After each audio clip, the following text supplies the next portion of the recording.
আসসালামু আলাইকুম। সব কথা সকলে বলেছে, আমি সামান্য দুটি কথা বলবো। এর আগে যে কাজগুলো হয়েছে 17 বছর ধরে, এদেরকে সাংবাদিক বলতো না মানুষ, সাংঘাতিক বলতো। আর আমাদের এই জওয়ানদের যেন এরকম কথা আমরা না শুনি। সাংবাদিকতা পেশা বড় পেশা। একটা জার্নালিস্টের জীবনে পড়লে বোঝা যায় যে তাদের দায়িত্ব, কর্তব্য এবং অধিকারটা কি।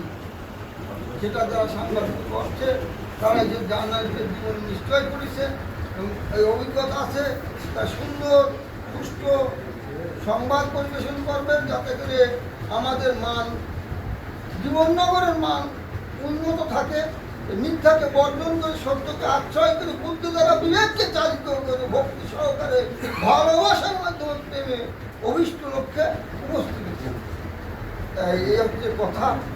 এই সামান্য কথা বলেই একটা কবিতা কি রবীন্দ্রনাথ, ছোট প্রাণ ছোট কথা, ছোট ছোট দুঃখ কথা, নিতান্ত সহজ সরল, সহস্র বিস্মৃতি রাশি প্রত্যহ যেতেছে বাকি, তারই উচ্চারটি হচ্ছে জল। নাহি বর্ণনার ছটা ঘটনার ঘন ঘটা, নাহি তত্ত্ব নাহি উপদেশ, অন্তরে অতৃপ্ত রবে, সাঙ্গ করি মনে হবে শেষ হয়েও হইল না। এই কথা বলে সকলকে সালাম জন্য, সকলের কাছে দোয়া করি, সকলের জন্য দোয়া করে আমি আমার। আসসালামু আলাইকুম। ঠিক আছে।